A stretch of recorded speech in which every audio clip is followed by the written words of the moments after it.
Good time zone, ladies and gentlemen. Welcome to Iodine. Oops, I've been on the concluded card.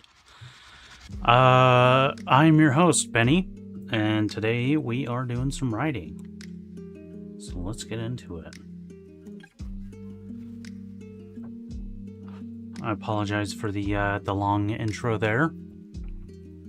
I was just doing a few chores and getting some insurance set up at my workplace. So as of April Fool's Day, I will be the fool that is insured.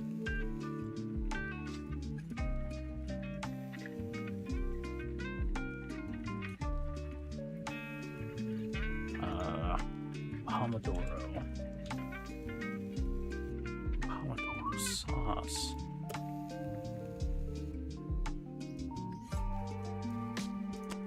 Go ahead and get that started. Okay.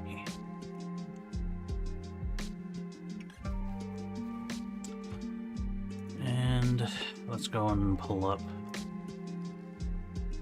I haven't done any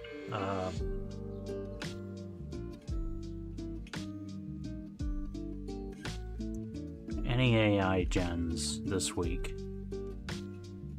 Maybe that's the way it should be. I don't know. Do you think not doing it will gain me any viewers and followers? Especially on YouTube. We're at 21 now. If we get to 25, I will say yee-haw.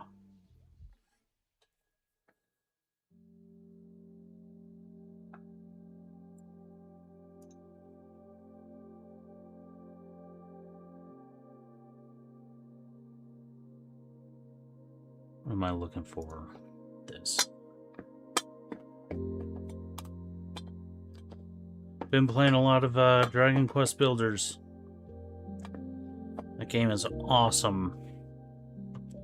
Still playing a little bit of Pocopia, but things have slowed down a little bit on that front.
All right.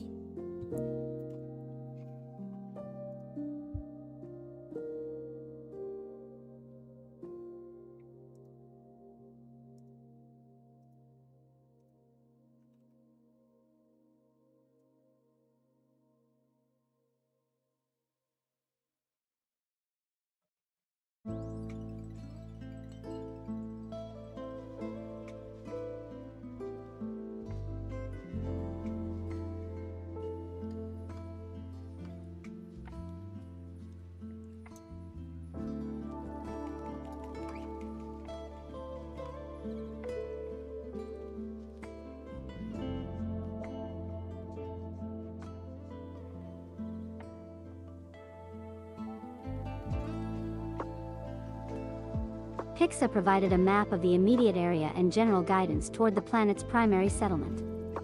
Despite Naomi's proficiency in modern political cartography, she never had access to her current location until now, so she eagerly zoomed the map out to view the planet's details. Naomi was currently on the planet SD-V-1017, a planet owned by Stellar Dynamics in an unassuming region of the Milky Way that wasn't yet part of any large territorial claims. The only other information she could gather was that it was a mining and agricultural colony with nearly 2 million residents in its only large settlement. As little information as it was, Naomi was relieved to finally know her place in the universe, if only in the most literal sense. After donning her clothes and stowing her knife, she set off, and only a few hours later did she transition from a wooden jungle to one of concrete and plasteel. The route that Pixa had set guided Naomi to a specific room in a large hotel complex. The room itself was reminiscent of her cell, only smaller and without windows. She may have had an issue with staying in the room for an extended period of time, but her stay was going to be very brief. Neatly arranged on the bed was a set of packages which Naomi opened to find the articles of clothing that Pixa had ordered for her. While the sexy thong panties and bra were a deep red matching her hair, the outfit that went over them was largely black in color. The high-necked blouse had no frills and tucked neatly into synthetic denim jeans with several low-profile pockets, including one below the belt on the backside that was just the right size to stow her knife, and the jacket was just the right length to cover the exposed handle. The outfit was completed with a pair of boots with heavy soles. Even the act of donning her new outfit was a new, unfamiliar experience to Naomi, to the point that she had to consult with Pixa to make sure everything was fitting properly. The entire outfit fit snugly against her body, but was flexible enough to leave her movement unrestricted. As soon as she was clothed, she left the room to continue her journey. The next thing Pixa suggested was for Naomi to seek out nourishment, bringing an overwhelming variety of food options for her to choose from. Naomi mindlessly browsed the items, interested in trying them all, but when she found an ice cream parlor called the King's Cones, she set it as her next destination. The city was quite compact with much of the population housed in a handful of mega buildings.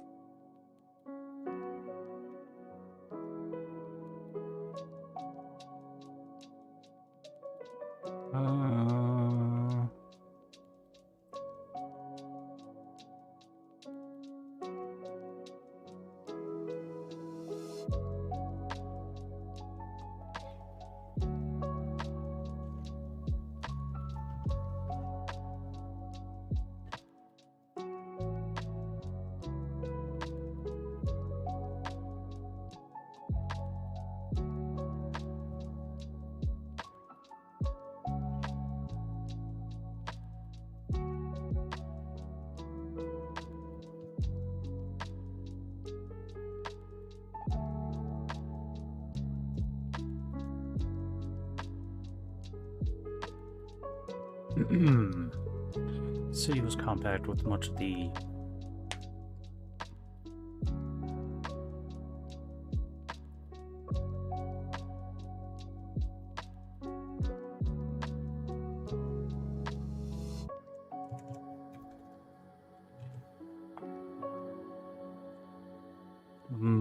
population housed in a handful of mega buildings.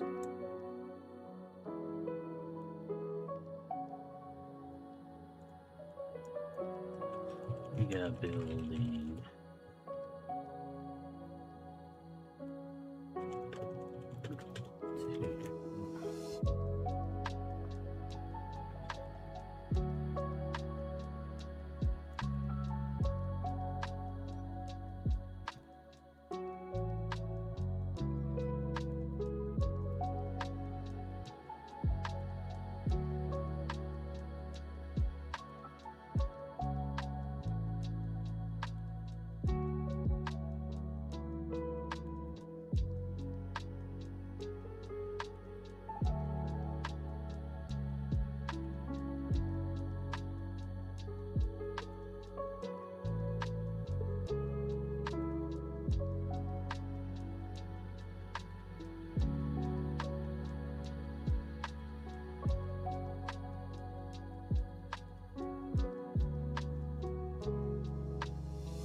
Hey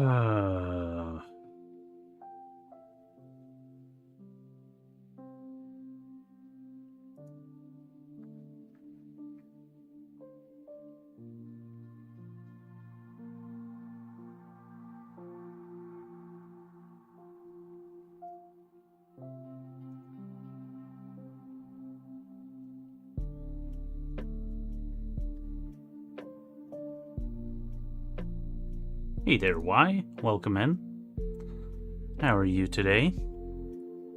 How has your week been?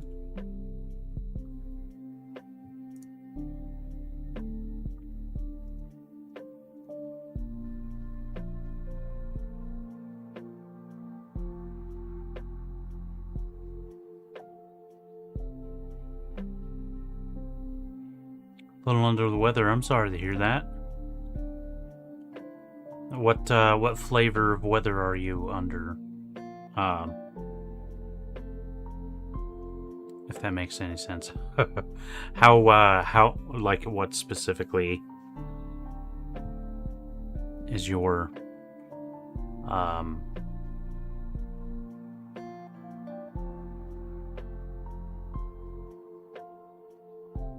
thing? Sickness. I was searching for another word. Fever and exhausted.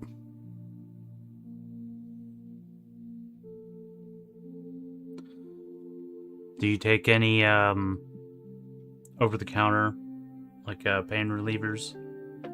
Tylenol, Advil, whatever. If so, I hope they work. I hope you feel better soon. As for the exhausted, all I can say is I sometimes low-key enjoy being exhausted. At least when I'm home, when I can go and take a nap. Obviously it sucks when you actually have to be doing anything, but hopefully right now, as you're viewing chat or whatever, you're at home and you're able to kick back and have a nice little nap if you need it.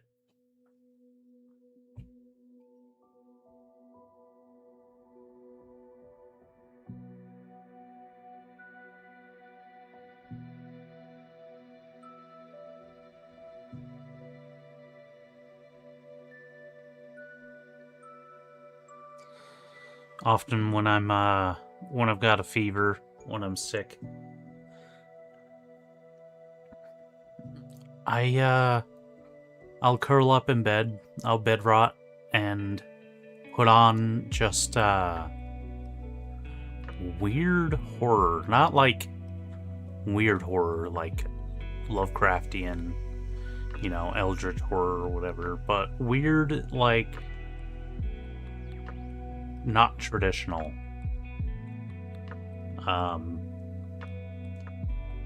Movies that maybe aren't necessarily that great, but like, I don't know. Am I alone in that? I feel like other people do that too. They just put on like stuff that they usually wouldn't watch when they're fully alert or want to be entertained. Maybe it's because I just usually want to put something on to fall asleep to, something that I don't necessarily want to like pay attention to. Maybe that's why I select weird movies.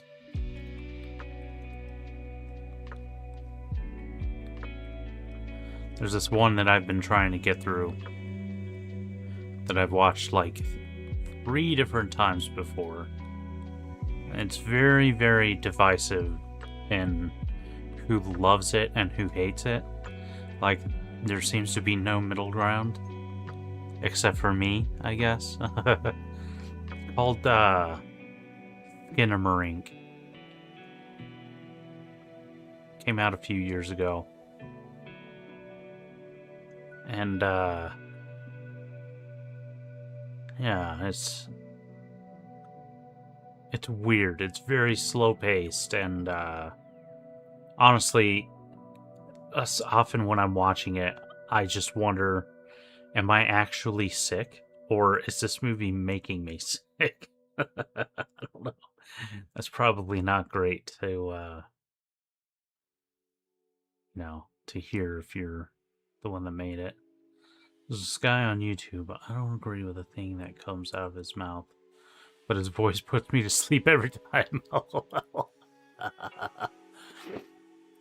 Does he talk a lot of political stuff, or is he opinionated about like some of the fiction that you like? And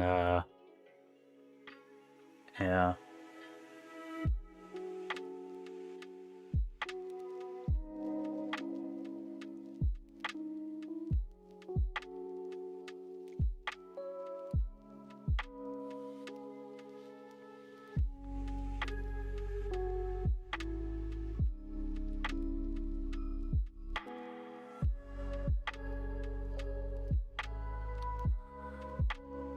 The city was compact with most of the population housed within a handful of mega buildings.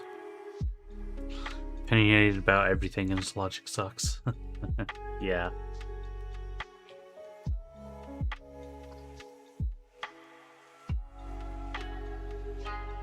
Definitely got a love-hate relationship with that kind of channel, that kind of YouTuber or whatever. It's like they're not saying things that really make me hate them as a person, but their opinions, like, I love to hate their opinions about stuff I like. 5 minutes and I'm knocked out. Nice. I mean, that can be... Like, I always wondered if my voice was good enough to, like, do some voice acting or readings or something. And I kind of like the idea of people going to sleep to my voice. I don't know why. It makes me feel like maybe my voice is soothing.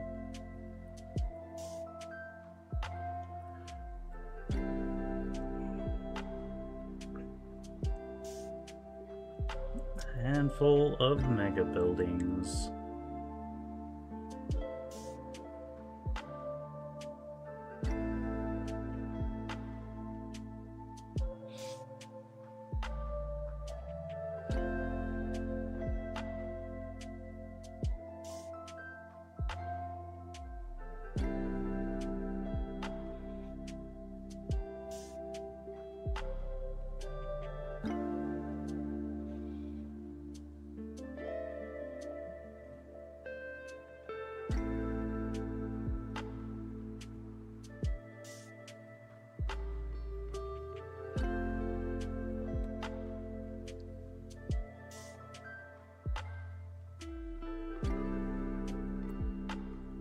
There were many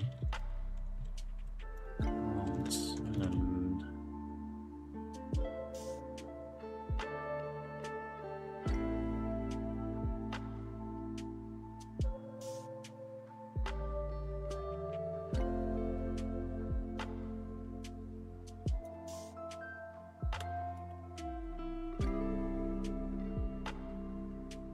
most commercial.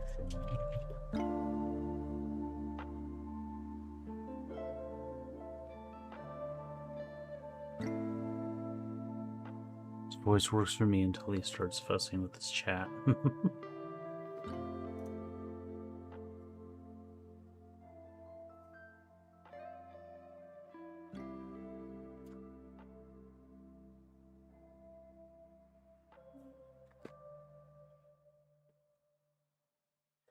Last commercial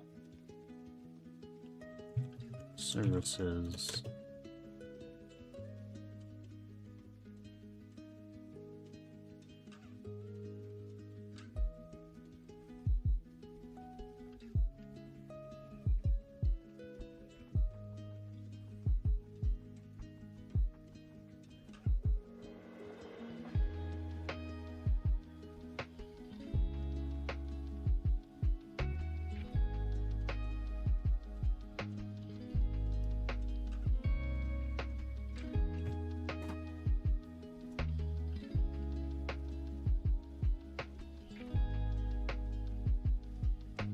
Peripheral services.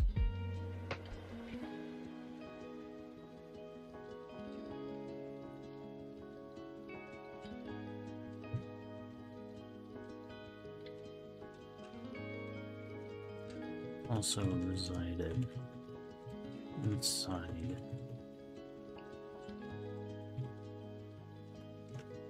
ring structures.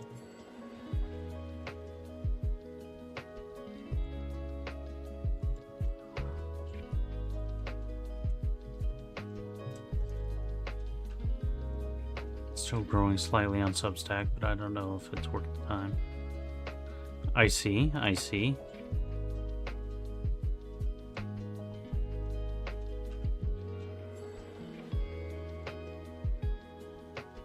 How much time do you put into it? Would you say? Like on a daily or weekly basis? Can you judge like about how many hours or whatever?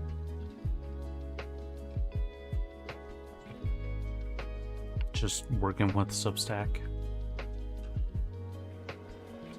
Most commercial services also resided inside the monolithic structures. Here's the thing. Monolith.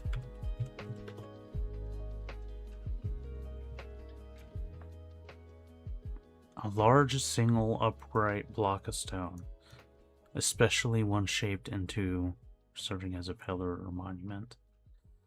So now, monolith, the main thing about the word monolith is it has the word mono in it, meaning single.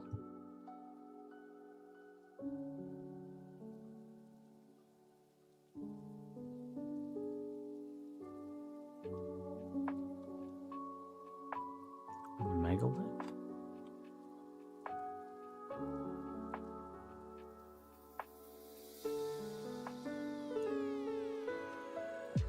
Give me some images of a megalith.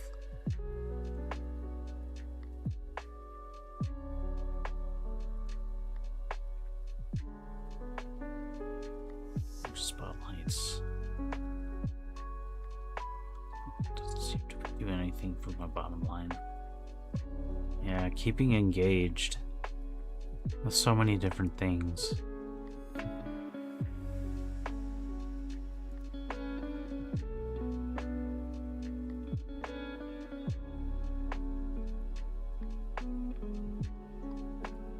I imagine an AI companion that can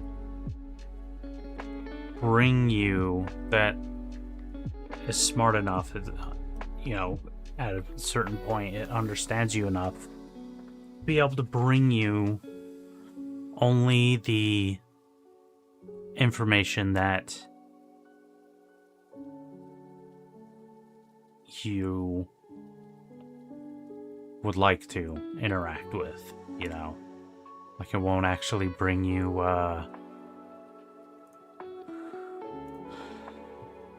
like, from all social medias or whatever, you know, like, it won't bring you very many of the, hey, congratulations, or, you know,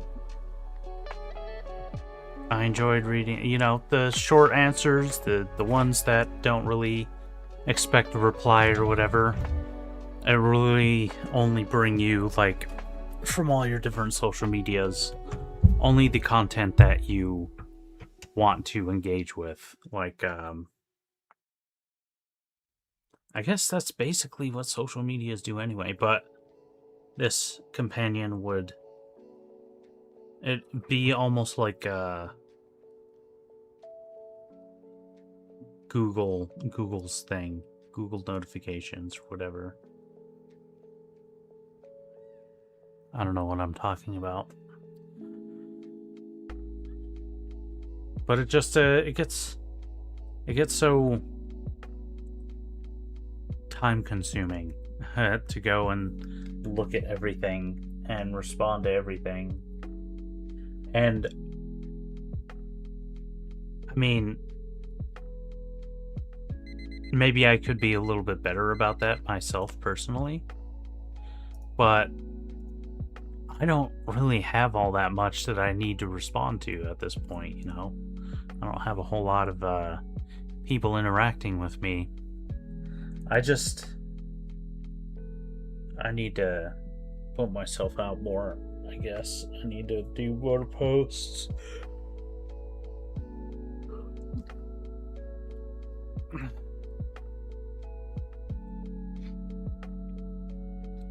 Don't get me wrong, people like, sub, and follow.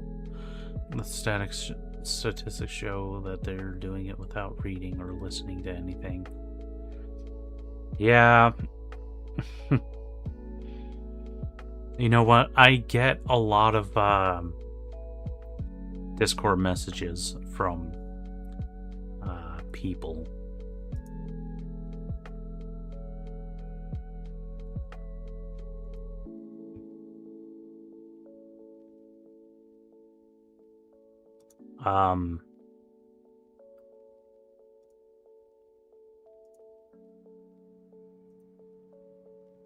Fantasy Writers Club. Like, from a lot of Discord servers, specifically. I get messages, people like, hey, you know, that from, they're just from some random server that I'm in. And I'll start talking to them, and after a couple of chats, they're just like, hey, how often do you stream or make content? And I just roll my eyes and I was like, man, another one of these. They're trying to sell me, you know, so many people trying to sell me their art and stuff. And it's like, I get it. I mean, I'm doing this very same thing. I'm not doing the same thing. I'm not going out and telling people about my stories and whether they should read them and stuff, and maybe I should be doing that, but like, it's starting to feel like a lot of these people are bots, and there have been some ones on World Anvil here that I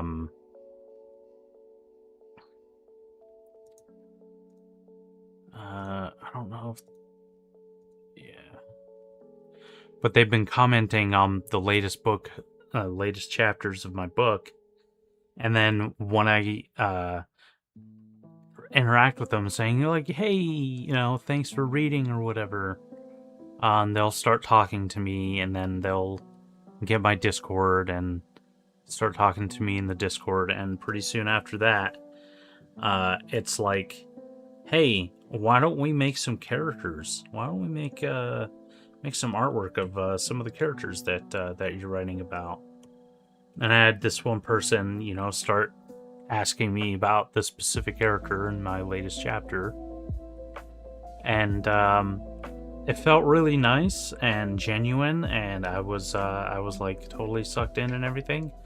And then I started noticing that they didn't say anything about any of the details about the character out that hasn't been described within the chapter. So like, I hadn't really described what the character looks like in the chapter, or, you know, things like that. And the person that's messaging me like doesn't know what the character looks like. And then I'm just thinking, it's like, so you read the latest chapter and that's it? And then you started like talking to me?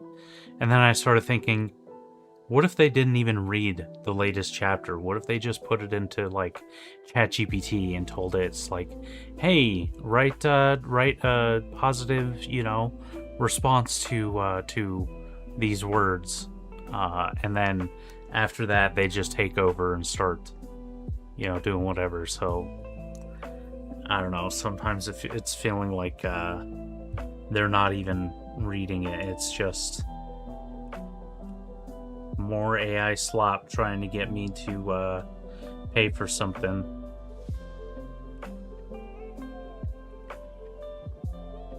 It's depressing, because I'm a really, really big fan of AI, and AI, like, there's so many issues. I love the technology, but don't love what the technology is being used for in society as of right now. It definitely has been feeling like more and more of the internet is a robot. Like, I can feel it. Like, a lot of the interactions that I have online are bots now. And a lot of the photos that get into my Threads feed, like, I suspect that a lot of them are bots. And whenever I do, like, spot an image that clearly, or, you know, has some hints that it is AI generated, like, I usually don't attack them or anything, but, you know, I won't like it, and I'll just keep scrolling. But yeah, thank you for letting me know why. I never suspected you. You interact with me, you know, for a long time now.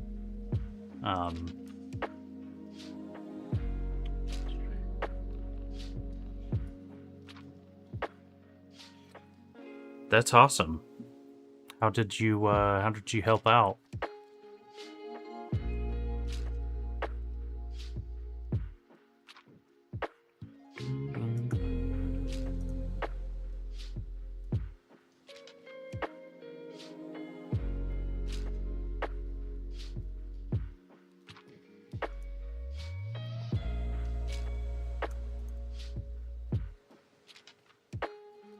Okay, so monolithic, I don't think really fits because there are several of them.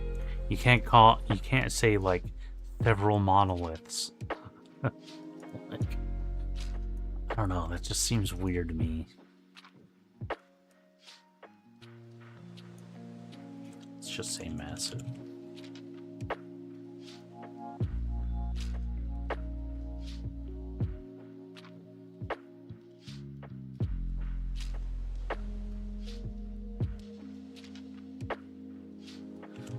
But there were plenty that hung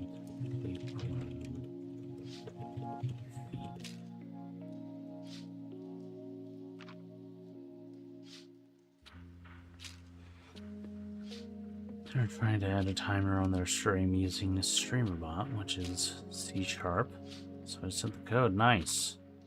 Nice.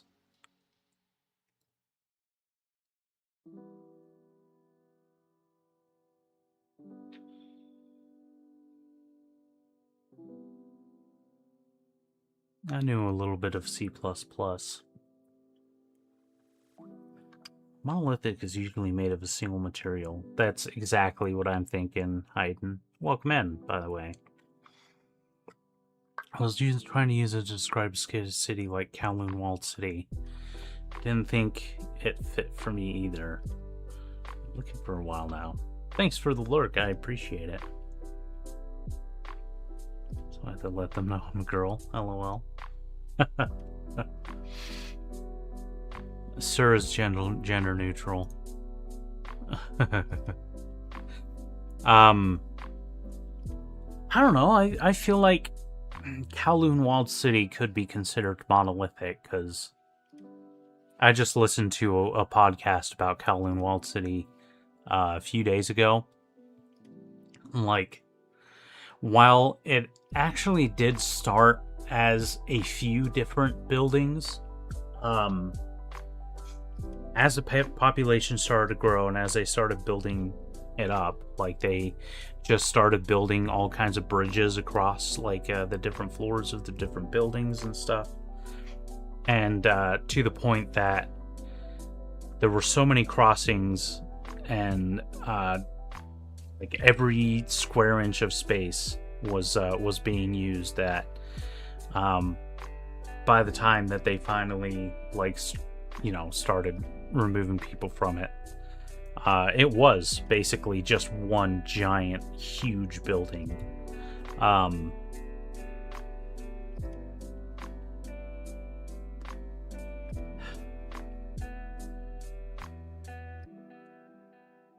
like,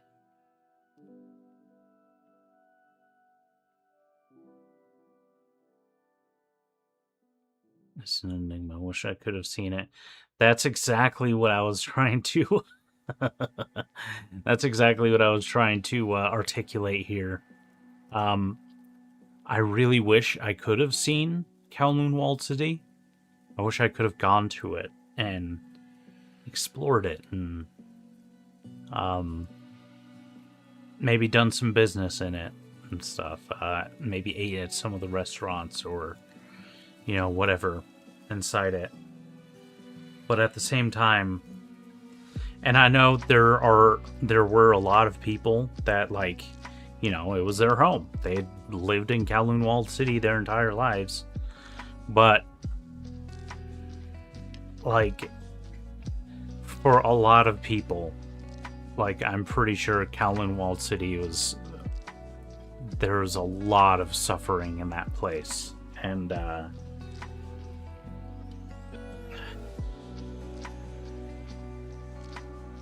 yeah. So it's probably a better thing that it's no more. Especially, like, from the podcast I was listening to, they basically paid all the residents, like, more than what their home, their domicile was worth, to move into another structure, like an apartment building that's built for them, and gave them, like, a lot of extra money to just, live and move away from there. So, a lot of people were able to come out of it with some good, some good money, and not, they were dealt a pretty good hand for having lived there for a while, and when the government was shutting it down, got a lot of money out of it. But yeah, I would also still feel really weird about just going there as, like, a tourist, And from what I understand, they actually had a pretty big tourist. It was a pretty big tourist destination too, and not only tourists, but, like, a lot of business, both legitimate and not, was done inside, from, like, the surrounding Hong Kong. I believe it was Hong Kong, right? That Kowloon Walled City was next to.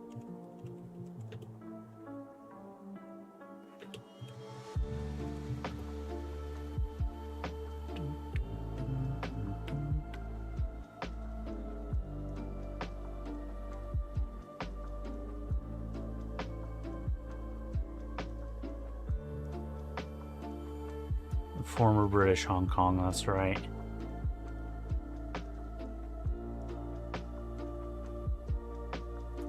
Look at that thing.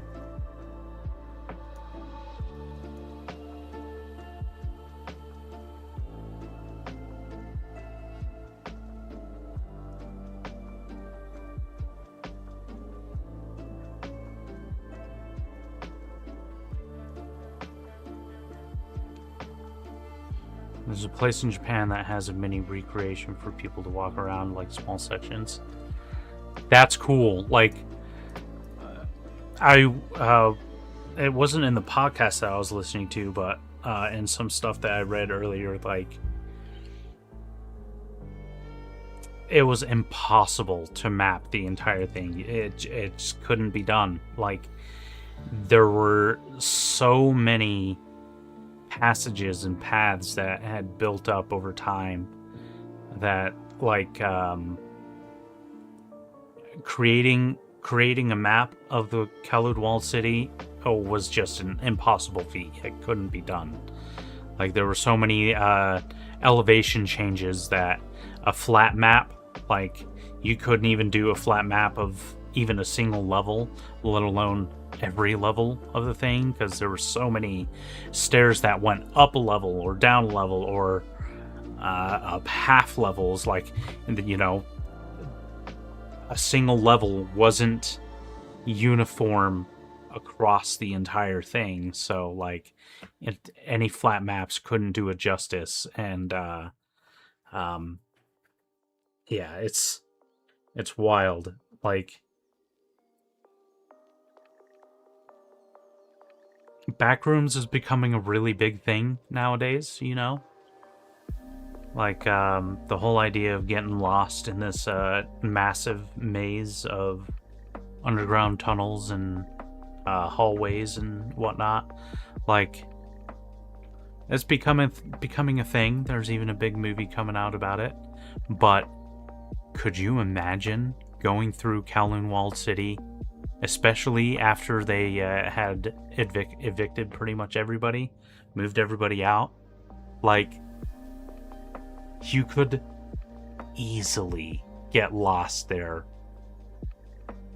And I would say maybe not if you're maybe not if you lived there, but I would say absolutely if you lived there. There were probably, like, if you took the wrong turn somewhere, you could absolutely, like, I couldn't imagine getting lost in Kowloon Walled City. That would be...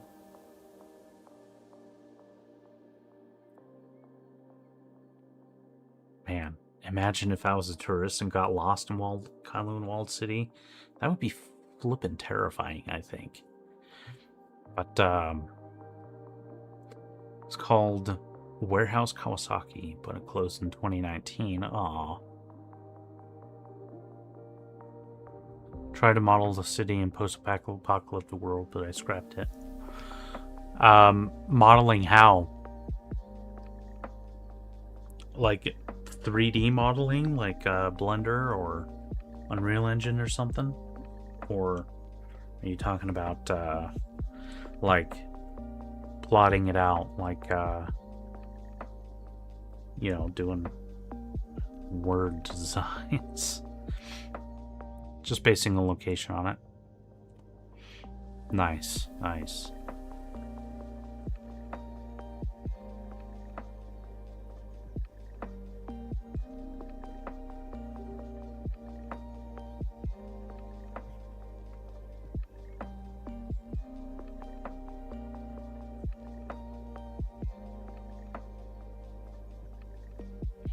No, I mean, the word model, like when you're talking about modeling something on something else, or even basing on it, like, you know, that word is pretty broad, so it can mean a bunch of different things. I don't think you were wrong to use it.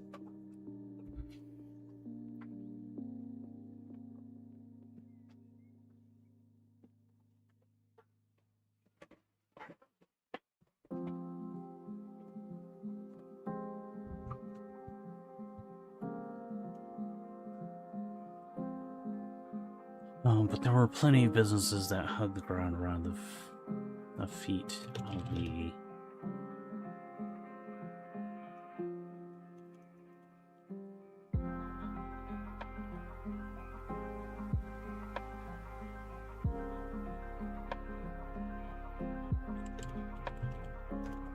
giant footprints.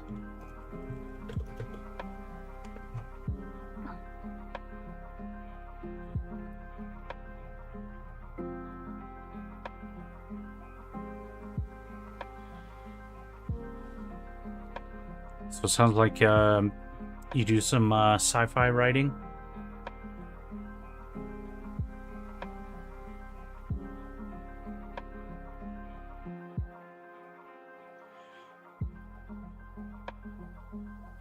I'd love to hear about it.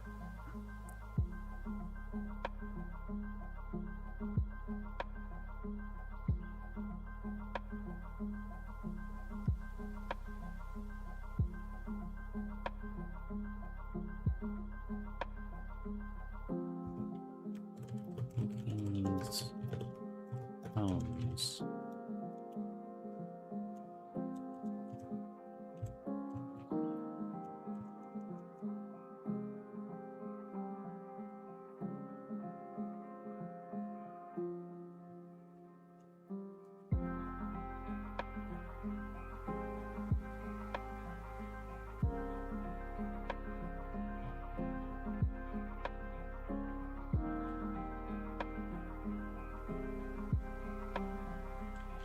at a location on the ground with a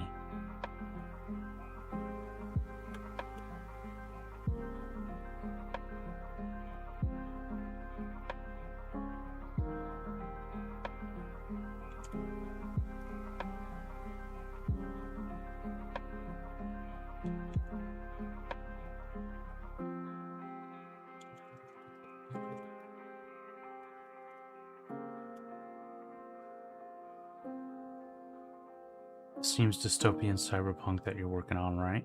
That is correct. Years after a demon zombie apocalypse. That's very cool. A society coming back after, or maybe it's not coming back. Is your society still decaying even further, or what? This seems dystopian cyberpunk. It definitely is. There's a lot of cyberpunk in it. Mechanical arms and limbs. You've got a my technology is called the BSI, or brainstem interface. It is a digital interface that is installed around the spinal column, and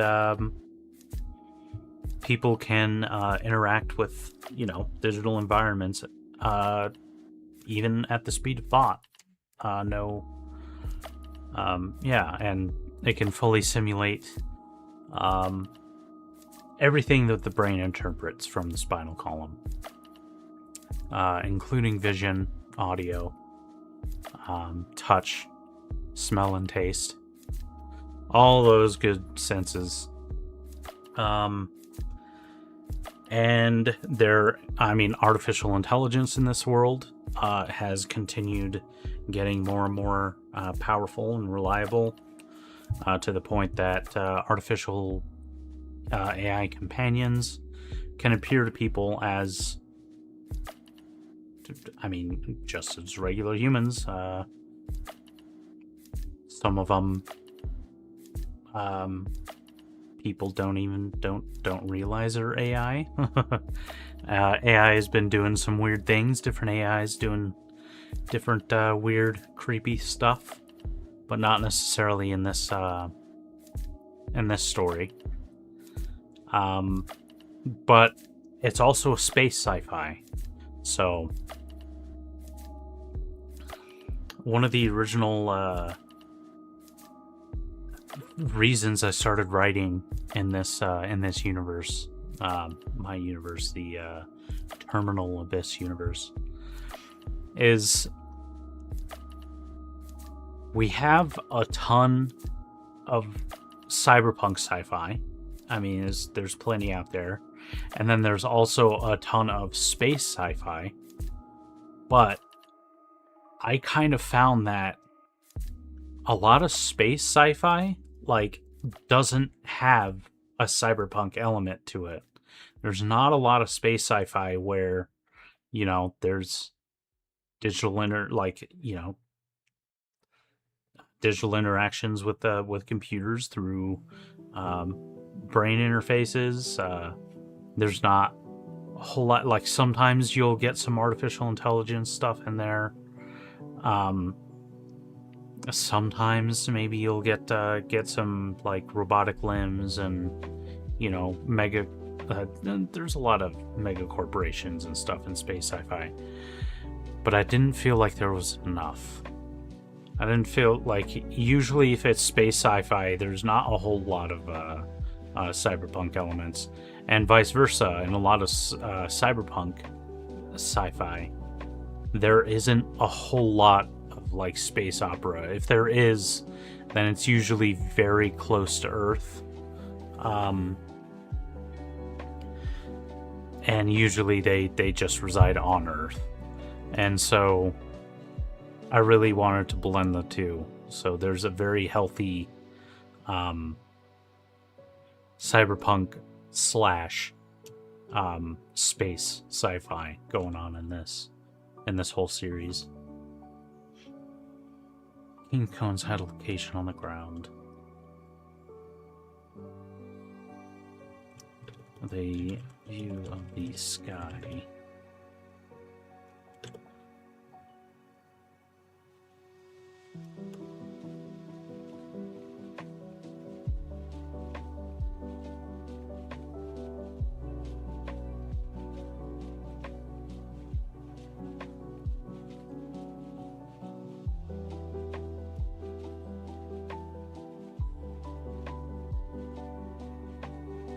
With the least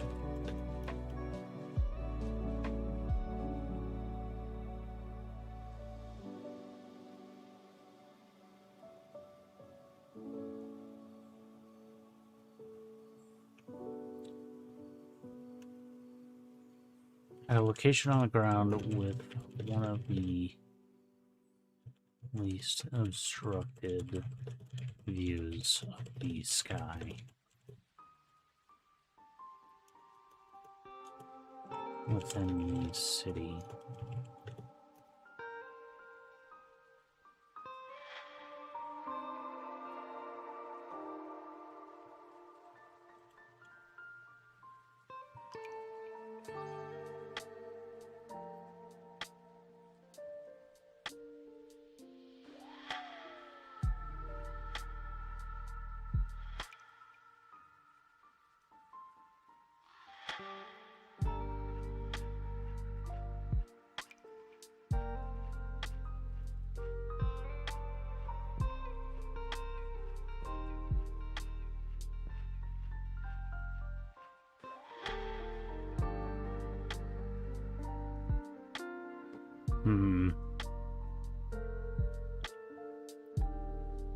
I wonder if I should talk more about...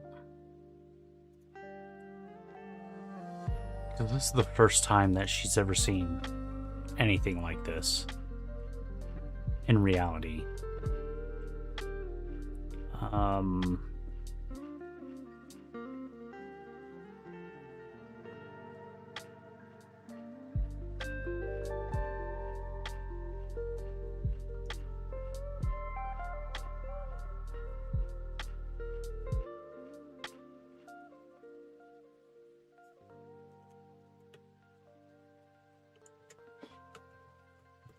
When she emerged on the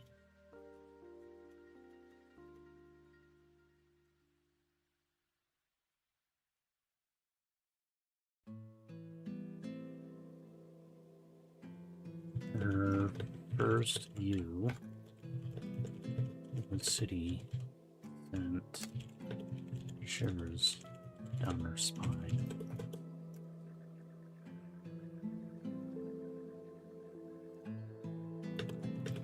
As she emerged from the forest, sends shivers down her spine.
Do, do, do, do.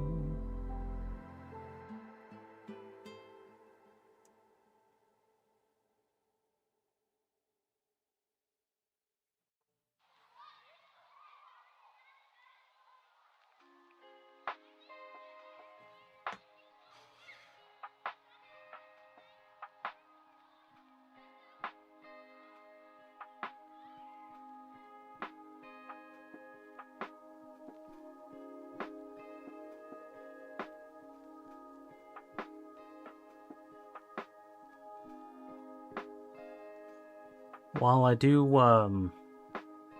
write dystopian, like a lot of this stuff is pretty dystopian,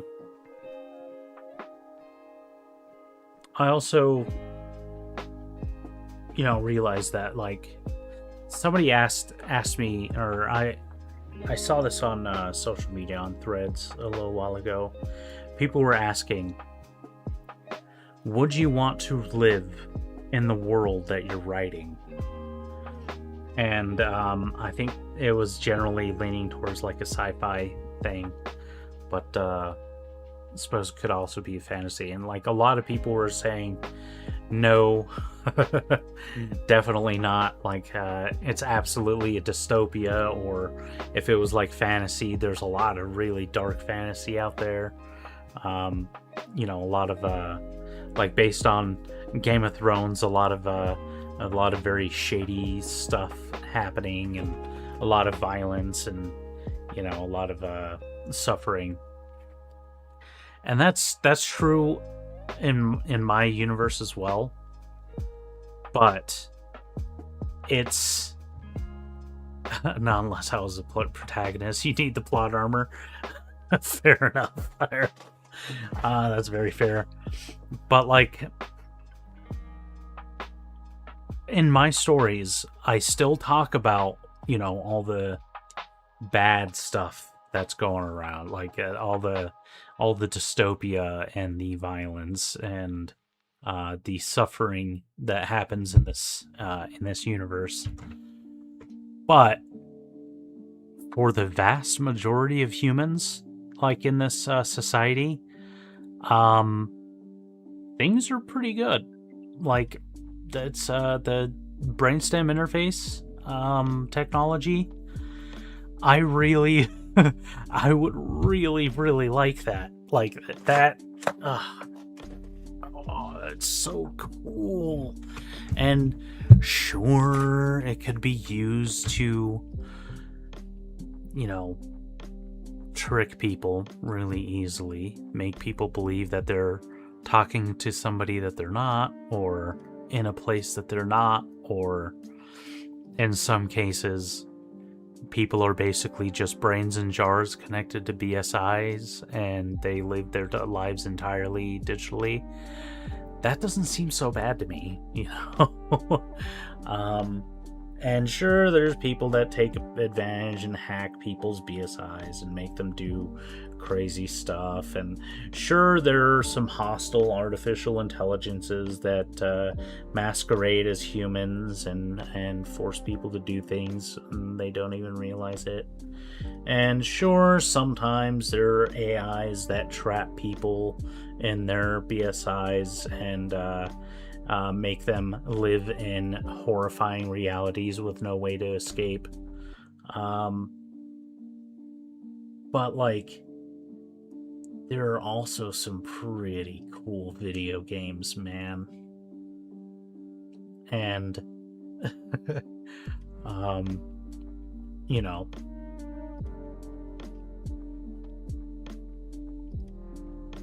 yeah, I'd love to try it out.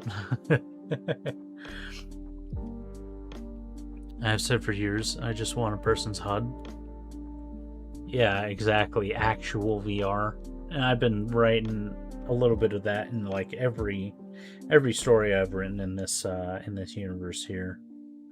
Like there's a lot of really cool games out there. A lot of super realistic VR. One of the games, like the most popular game in my universe, is called what did I call it? Wanderlust. And it's basically like, take your modern day MMOs and expand them into like a huge world where you can do all sorts of stuff, and you're physically inside the character, interacting with other people.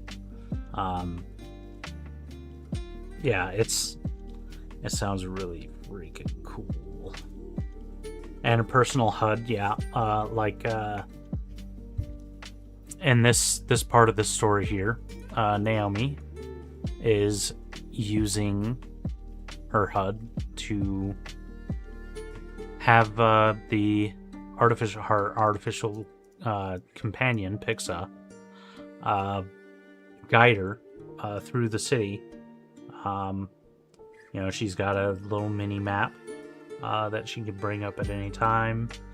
She's got constant streams of information. Hers is typically tailored towards identifying threats and other ambient information, I guess. She doesn't really have a whole lot of like social media or anything at this point. But plenty of people do. Like, they just have, feeds going on in their vision all the time, and yeah.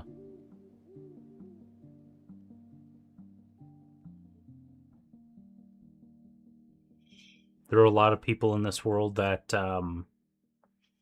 because brainstem interface, as well as like feeding information to your brain, it can also feed information down your spinal column to the rest of your body as well. It can control autonomic functions like breathing and heart rate, and some of the functions of like some of your internal organs, as well as it can control the muscles in your body. And so like there are programs, there are companions that are able to take control of your body, and basically, like, there are some people that while they're in their digital environment, they just give over control of their body to their companion, or to a program that basically does all the stuff that your body needs to do. Like, go to the bathroom for you, it'll exercise for you, it'll basically handle everything that your body like needs, it'll eat for you, and you'll be able to just remain in cyberspace, pretty much completely separated from your body, and just let this AI basically control all your stuff while you mess around on the internet and do whatever. And then there's some people that decide to abandon their bodies altogether and just, like I said, put their brain in a case and live entirely online, and maybe pay like a company to just make sure that their brain receives the nutrients that it needs to continue surviving, and that they have power. They have power to use their BSIs and connect to the internet and everything. You mean I could check out while my companion does the dishes? Exactly. You could have them do all your chores for you. You could have the program do all that stuff for you, while you just hang out and play VR video games in your brain and disassociate entirely. And there's also, around the time that this story has taken place, a little bit after this point, but before some of the other chapters, there's a technology that allows you to fully digitize your brain, and put it up on the internet in the cloud. And so not only do you not have a body anymore, but you don't even have a brain. You're basically a digital consciousness.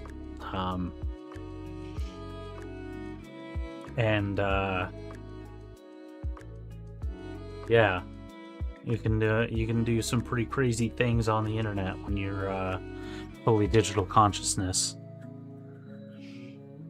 And if you did want to interact with the real world, there's also androids.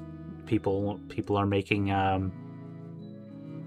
machines that look, human, and that mimic the human form. And you can just pop your consciousness into one of those things, or more than one.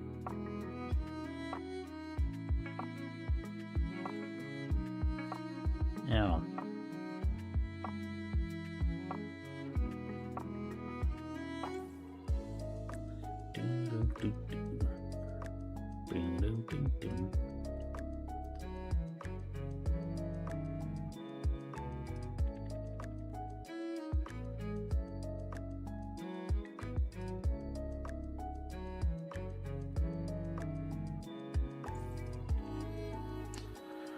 Or at least obstructive views of the sky within the city.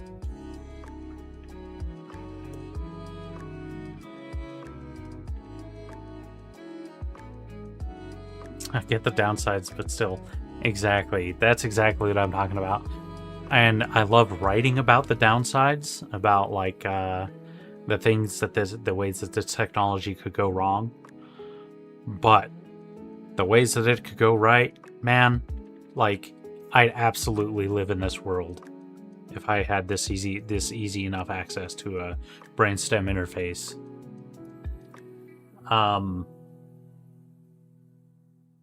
Man.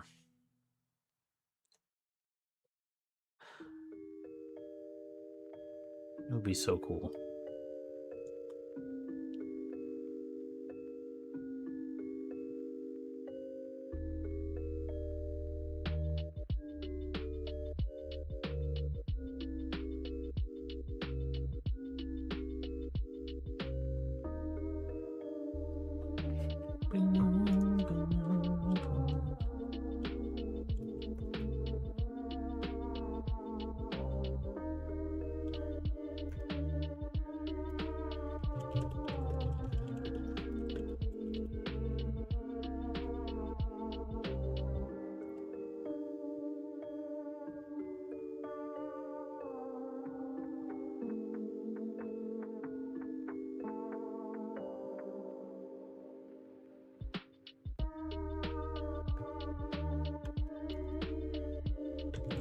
The building was designed in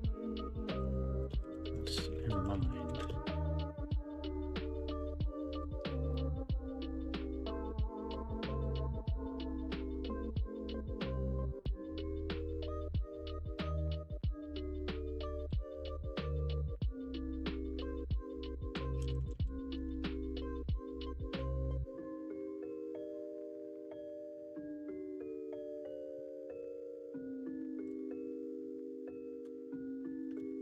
Containing a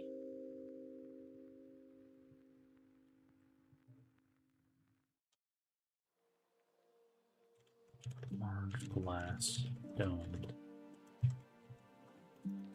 ceiling.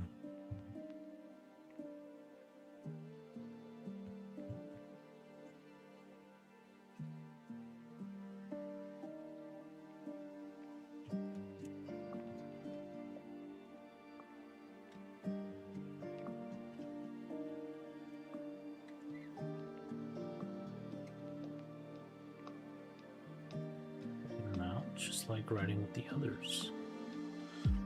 Nice, nice. Feel free to pop an exclamation mark lurk in there for a fun little thing.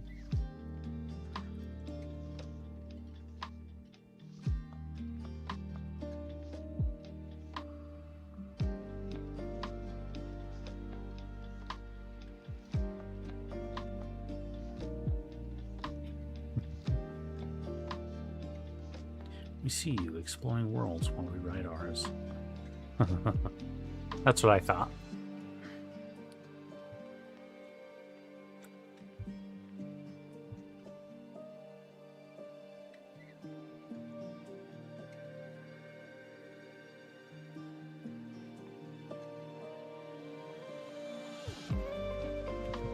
Do I need to put a dash here? Blast out ceiling. Sure. Why not?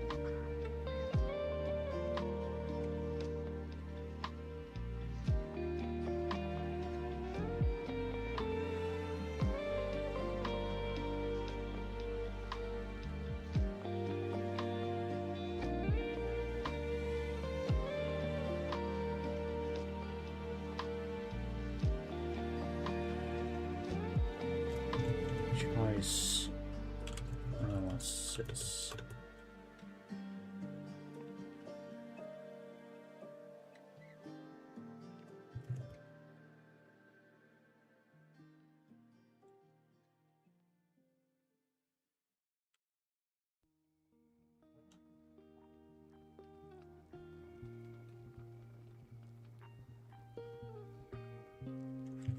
Quickly becoming a familiar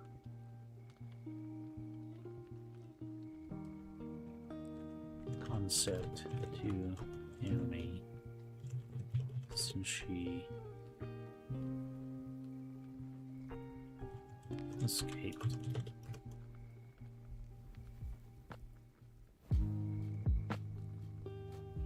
How many flavors should the King's Cones have?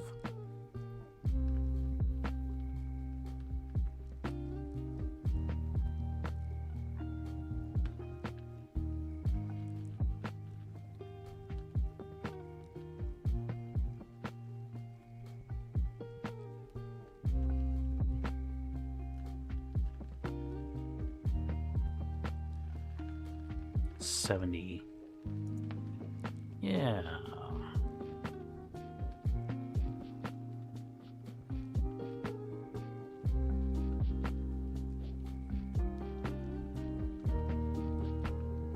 They have flavors we wouldn't have. Yeah. Definitely. I'm not worried about your spelling in chat. I always think it's kind of fun.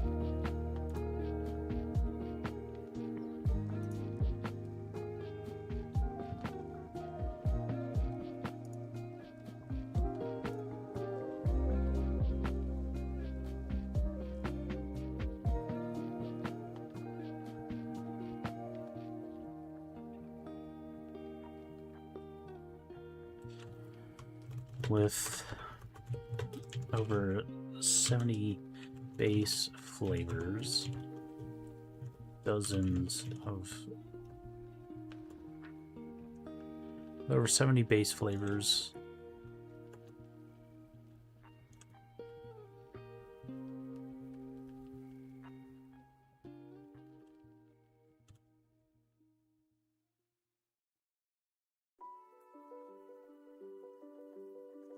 dozens of toppings, and even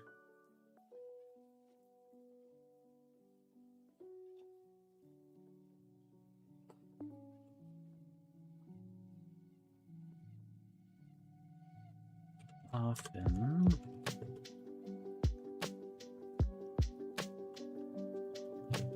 even a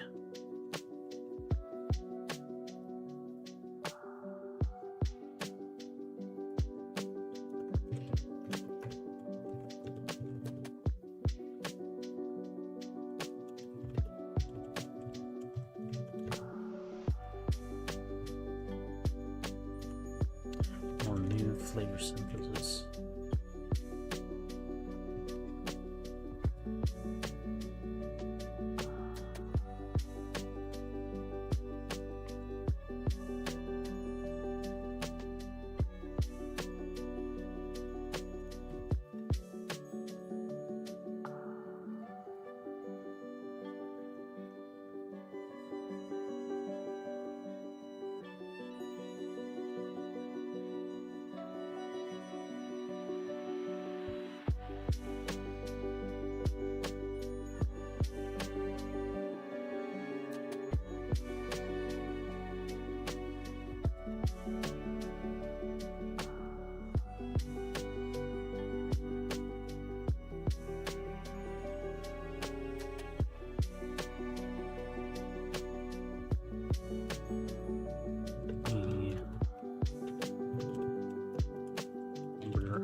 Astronomical.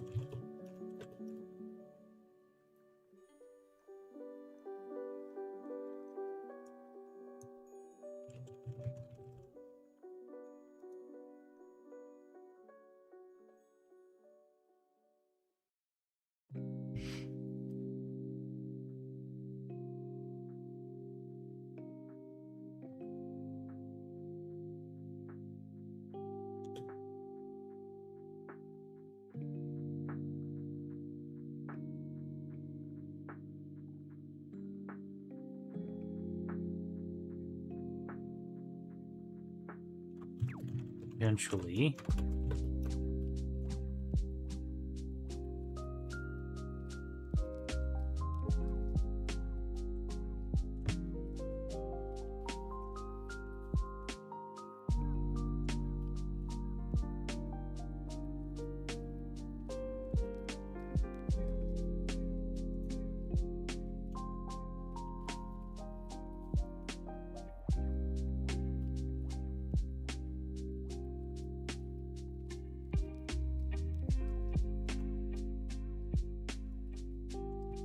after yet again being paralyzed, choice by choice, something Naomi was quickly becoming familiar with.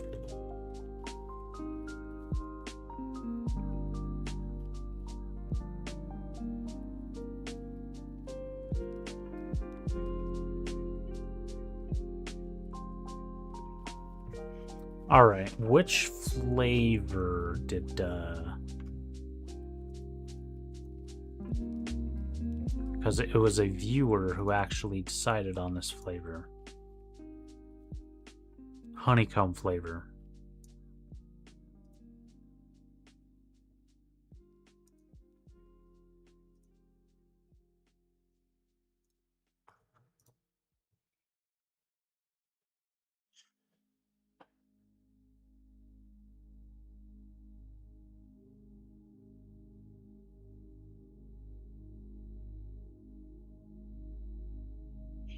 It does sound delicious, and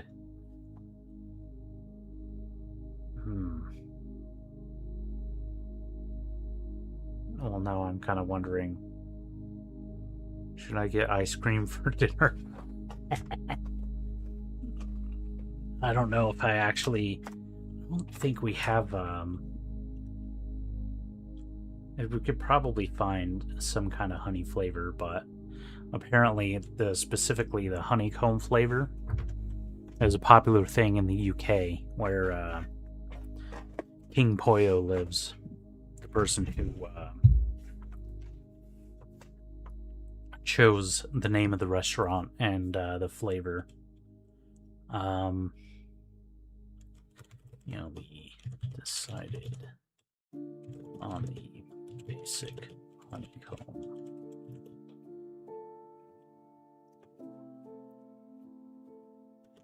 Flavor with a drizzle of honey.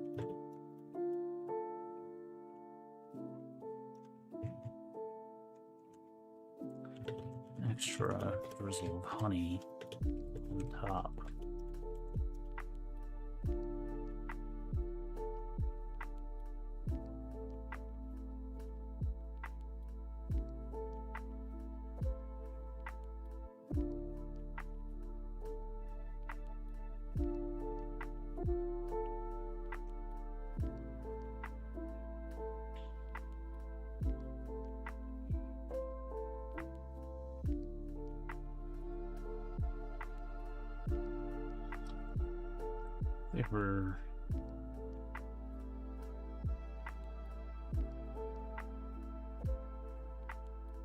I don't know if they have it where you are, but Tillamook makes sea salt and honeycomb toffee ice cream.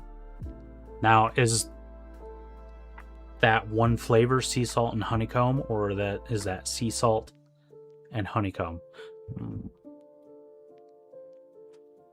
thinking about it now, I don't know if a sea salt flavored ice cream would be that great. Okay, sea salt and honeycomb toffee ice cream, Montana. Oh man, Tillamook. I've definitely seen it in the stores. Sea salt and honeycomb toffee. That sounds really good. Oh man. Man, I just Pavloved myself. I'm all...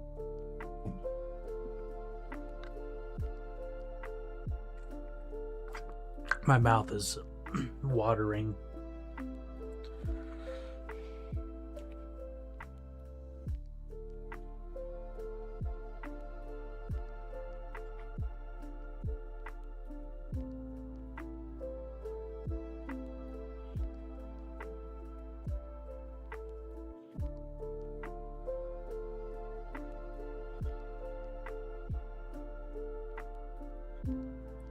Oh my god.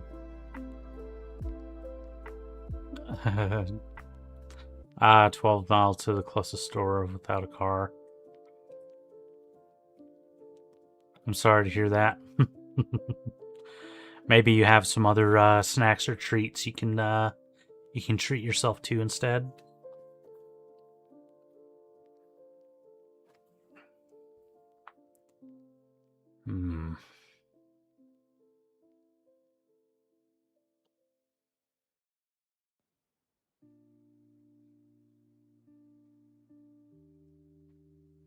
I wonder if Sonic has some good... Look at me pulling up the Sonic app. Haven't had anything from Sonic in a while.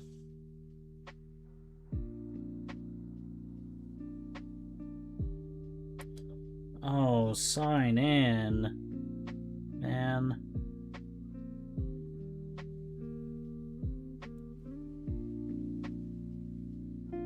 It's been a long time.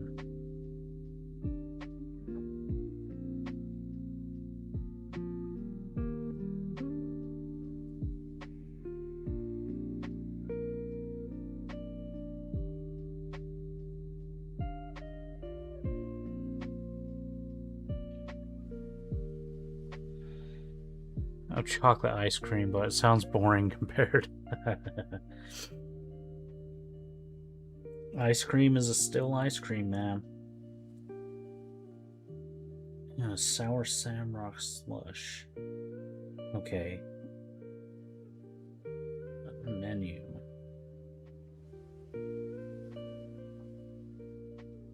Let's see what they have under the limited time.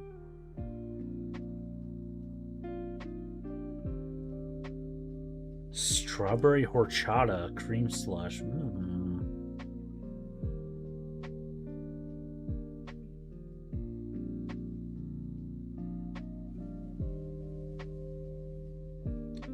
Okay, I guess I'm hungry, guys. All this sounds really good. Frozen Zone.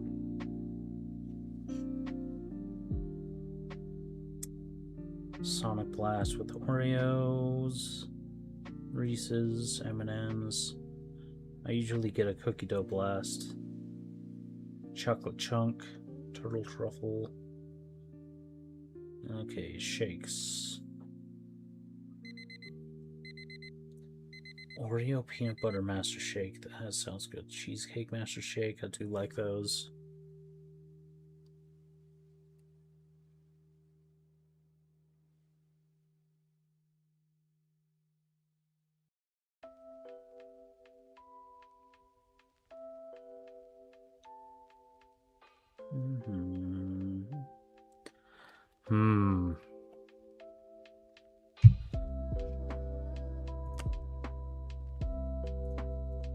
Doodle-doo-doo.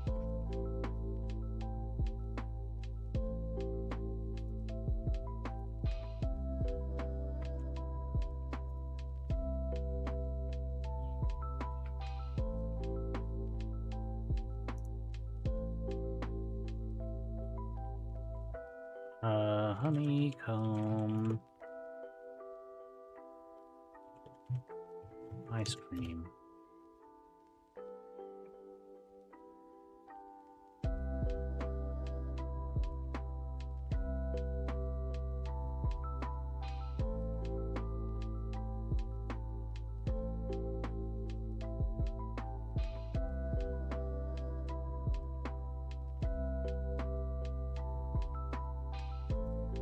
Let's try soft serve topped with honeycomb. Look at that! It tastes great. The honeycomb adds extra sweetness and texture. It's a bit chewy. I like it a lot. 9 out of 10. Let's try soft serve topped with honeycomb. Look at This is how it started, this is how it ended. Let's make honeycomb ice cream. Add sugar, honey in a pot and melt until color turns amber. Then add baking soda. When you make honeycomb, make sure to use a tall enough pot because the volume increases 3 times as much. This is piping hot lava in this pot. Pour the honeycomb onto the parchment paper or silver lined baking pan. Cool until it is completely dry, about 30 minutes. Break them into bite-sized pieces and keep them in an airtight container until use. Look at this air bubbled science. Next, let's make no-chan ice cream. This recipe uses vodka. Since vodka never freezes in a standard freezer, ice cream stays soft, not icy. You don't taste vodka at all. But if you want to omit vodka, you can. Put them in. This is his longtime boyfriend Paul's mom's recipe. It's super easy and delicious. Try this recipe before summer ends. This is how it started, this is how it ended.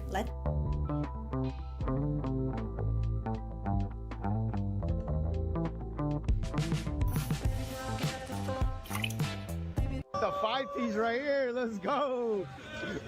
Hey, what's up, bro? My name's Chris. I'm from Hawaiian Honeycombs. I don't know if you've seen this, the J-shaped ice cream cone. One-handed. Oh, let's go. We got the. I guess I'm hungry. I think I'm gonna do some ice cream tonight.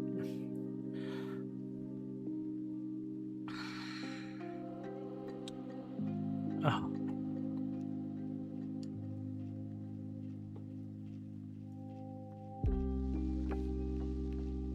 I'm like sweating. I'm almost sweating how much I want some of that.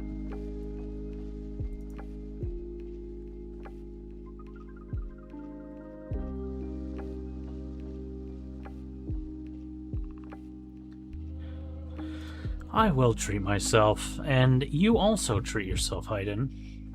Is it Hayden or Hayden?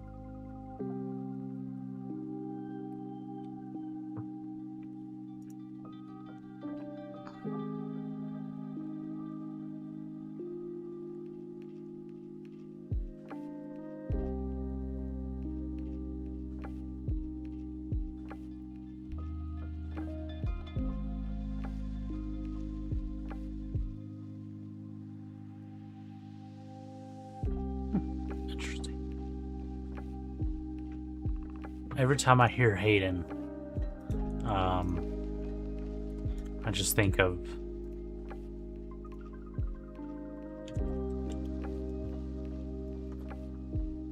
Hayden from Doom 2016.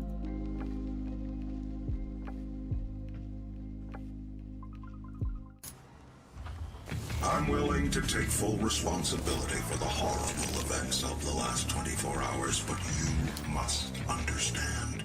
Our interest in their world was purely for the betterment of mankind. Everything has clearly gotten out of hand now, yes. But it was worth the risk, I assure you.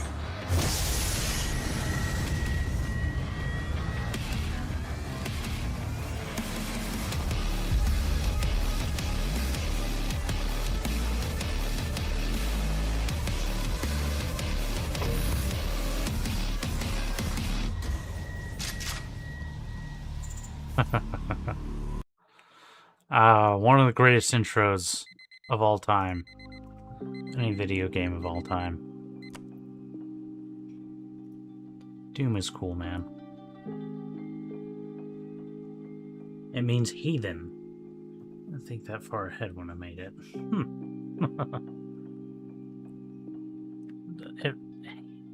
It means heathen. Interesting.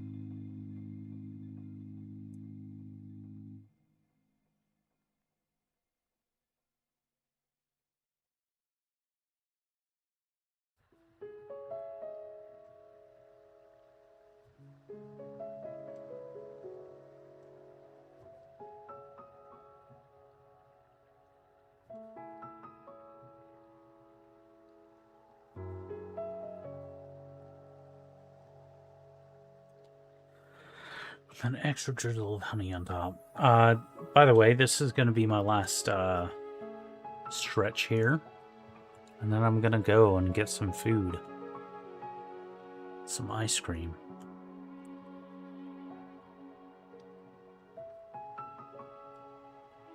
I'm going to sink into Dragon Quest Builders 2 tonight again.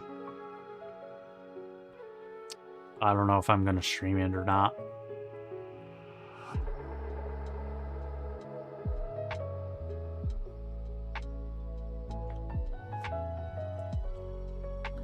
An extra drizzle of honey on top.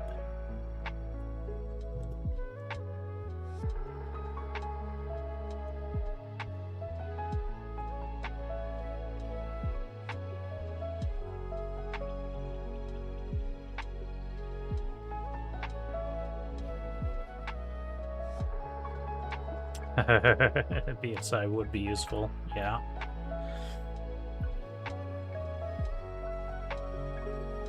Just have the AI take over your body and clean for you.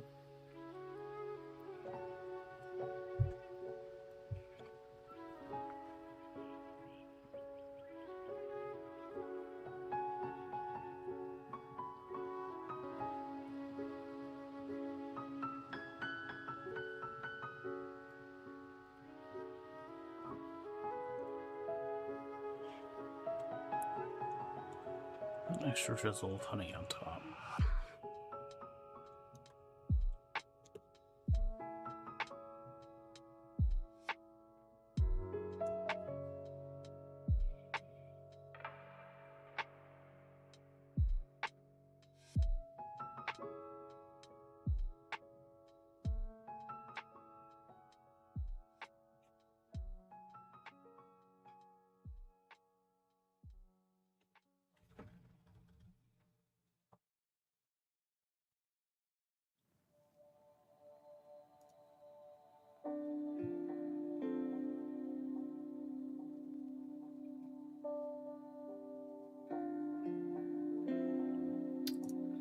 Her view of this city as she emerged from forest sent shivers down her spine.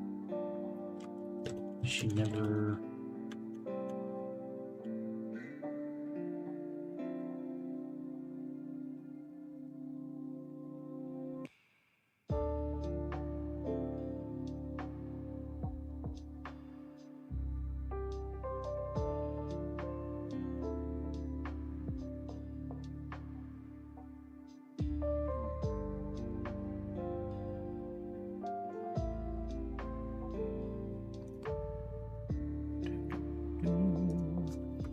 He thought that she had been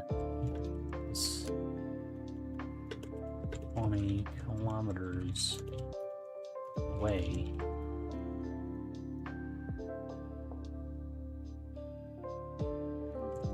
For her entire life.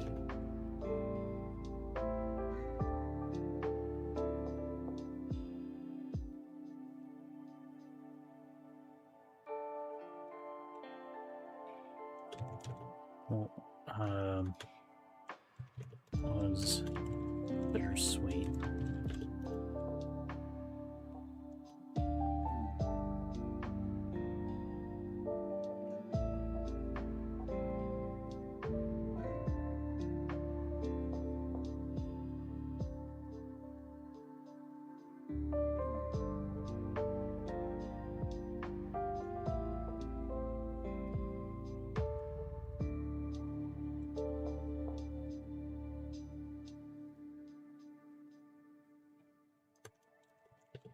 And when she was close enough. Weren't seeing other people around.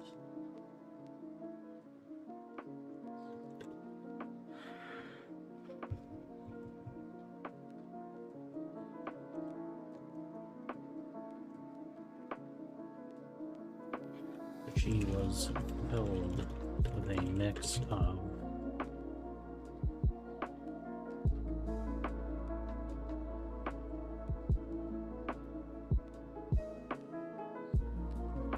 introverted and extroverted.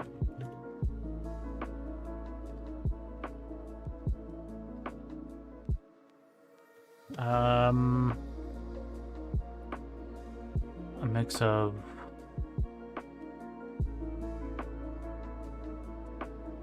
fear and excitement. She wanted to befriend the very first person that looked at her.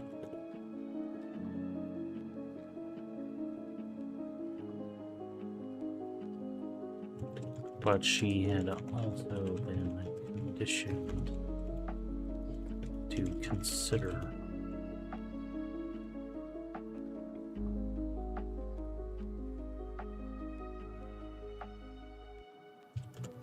everyone a threat.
And befriend every person that passed her.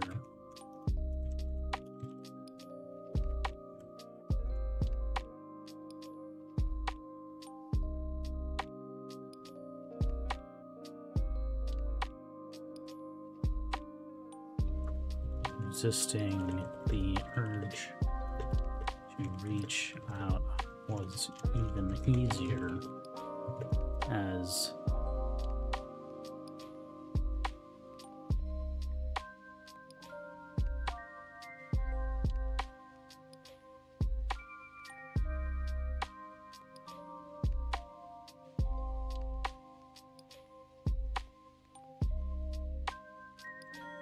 everyone that passed by her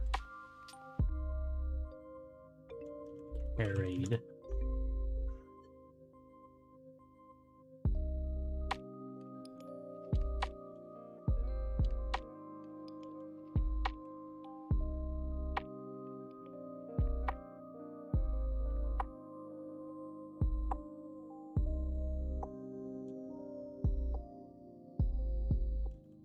expression.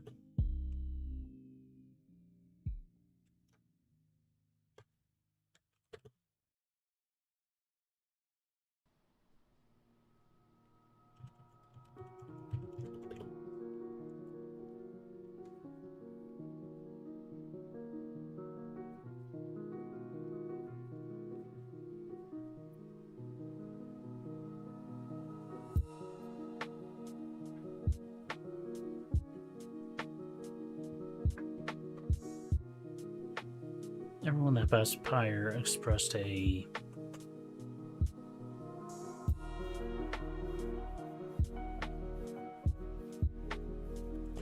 unspoken desire to be left alone.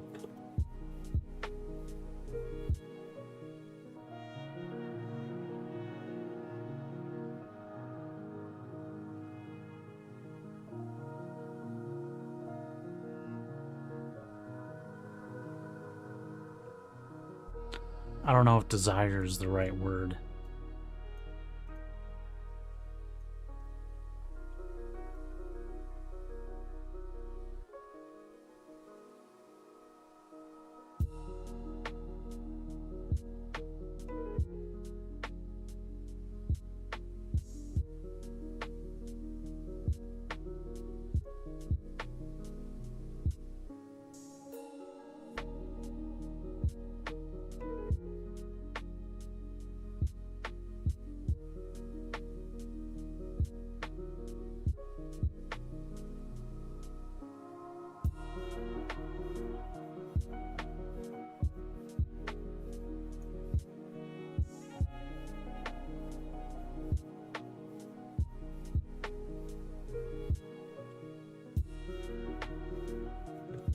Was on moments after she had ordered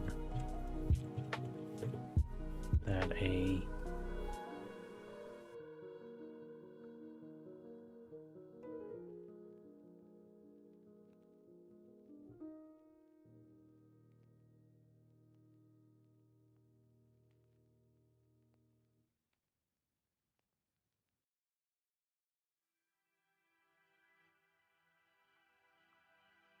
Chalice Hymnal.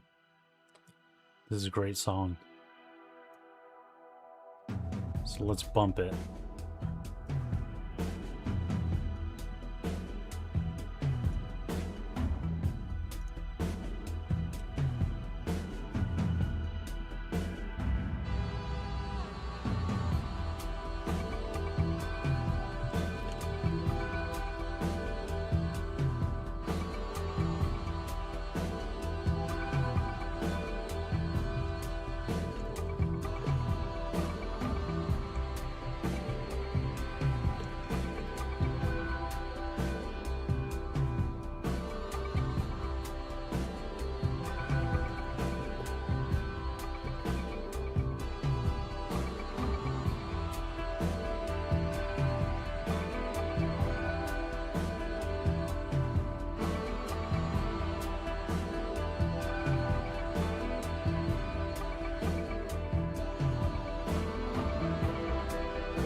Hey, Jay.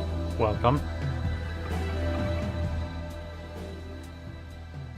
Just vibing out to some, Chalice Hymnal by Grails. How are you doing?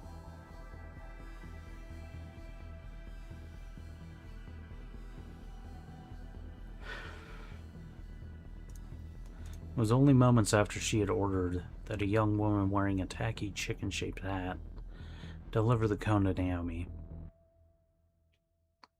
Here you go, she said with a warm smile. Enjoy. It was the first interaction with another human being Naomi had had.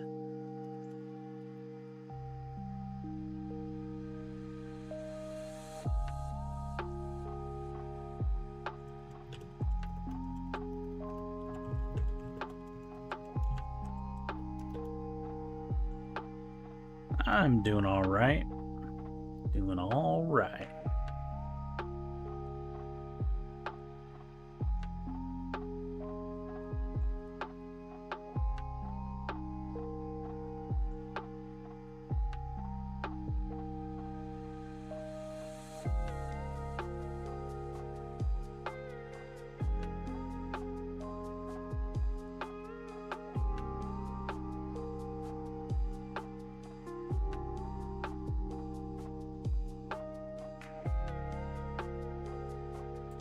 We must remain strong.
Then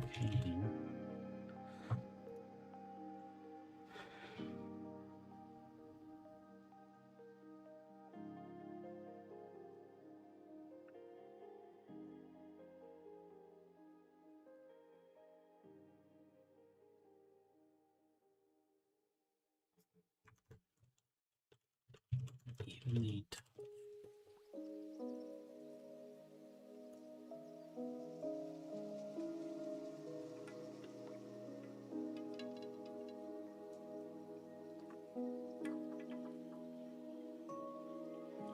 So what are you remaining strong about, Jay?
I was just asking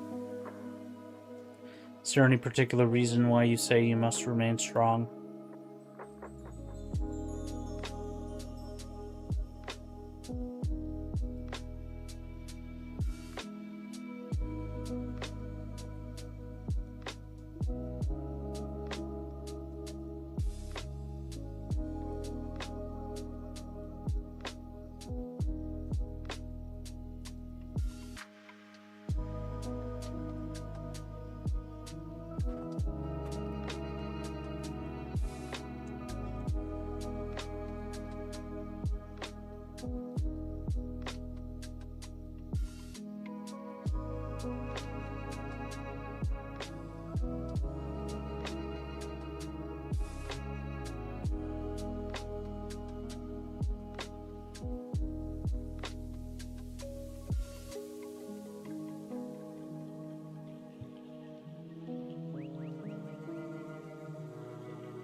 Just the simple brushing.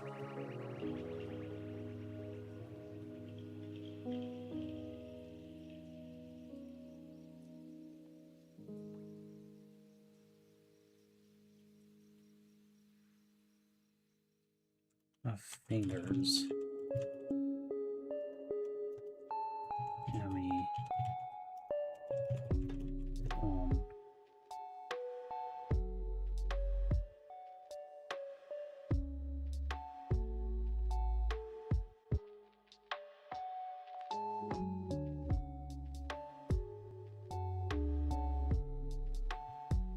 Made yummy blush. Sugar. Life is hard. Sometimes being good all the time is tiring. Yeah. Yeah, I know it.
It is 5:01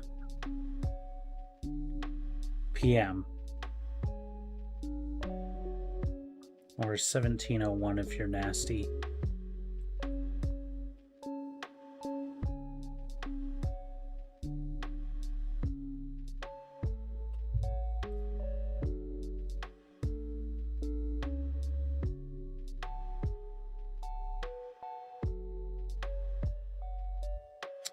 All right. And with that,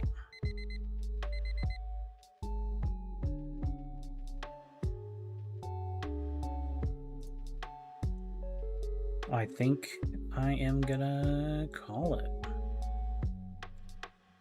Hey, same time zone. Sweet, sweet. Yes, you said you're in Montana.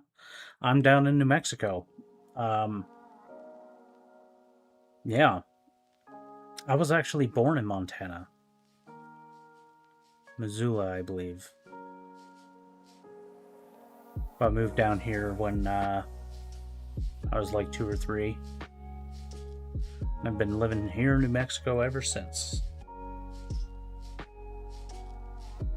Yeah. Good stuff. Near Billings. Nice, nice. Do you know where, have you ever heard of Sun River?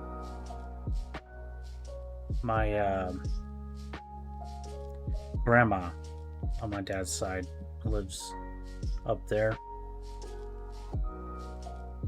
We used to drive up to see her every few summers.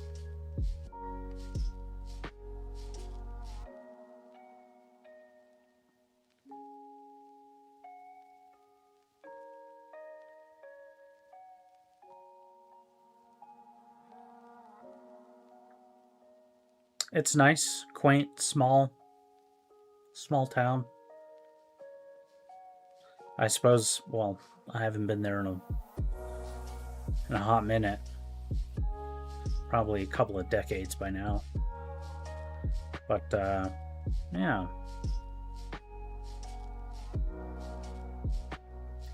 I remember when we went up there, it was either 99 or 2000. It was the first time that I got to see The Matrix. It was at my grandma's house. And I was just blown away.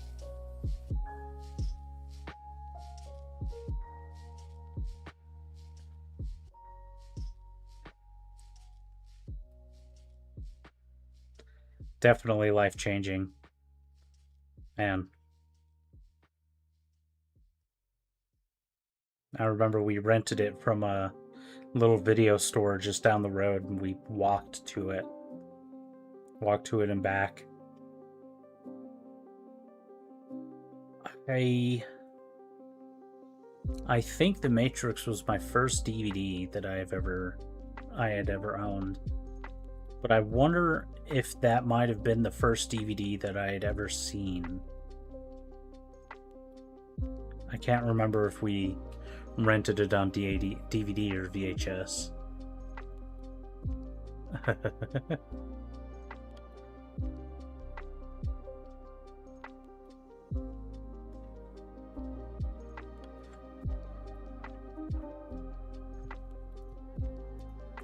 Next Benny book, The Matrix. I don't know, man. Kinda already been done.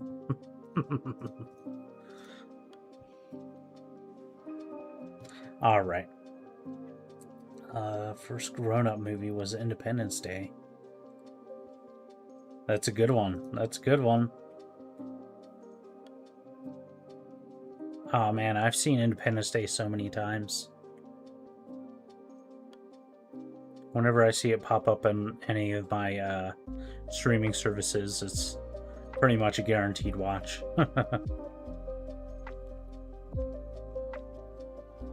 Alright, well at this point, I want to thank you all for watching. I really appreciate it.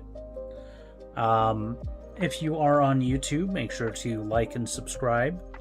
Let's get that follower count up. And if you'd like to support me, you can check me out on patreon.com/BennyKill709 or buymeacoffee.com/BennyKill709. And yeah, in those places you can support me for whatever the heck it is that I'm doing here. I'm gonna go ahead and get some of that ice cream. Have yourselves a good rest of your night, and I'll catch you next time.